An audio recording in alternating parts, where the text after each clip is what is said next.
one of the challenges were the number of stops and where those stops were located. And in the poor part of St. Paul and Frogtown, there were very few stops.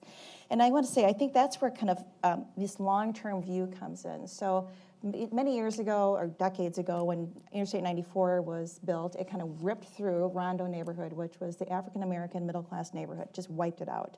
So we learned from that. So philanthropy really started to fund advocacy organizations.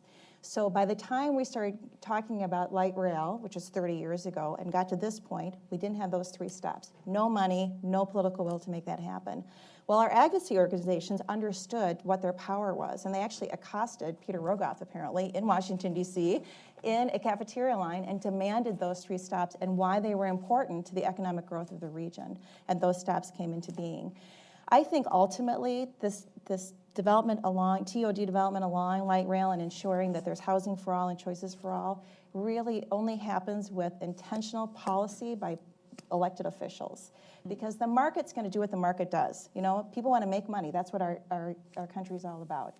But if we want to make sure there's a place for all, we really need to make sure that the pressure is on our elected officials to make sure that it is inclusive growth, that the zoning does provide for location of affordable housing, and that if there is a huge gap between the cost to do affordable housing along transit and not that gap get filled, to make sure that those folks don't get pushed out.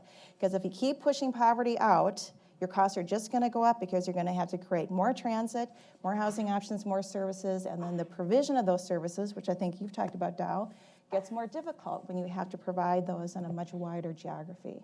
So I really do think we're all in this together, but we really need support and leadership by our elected officials at the local level.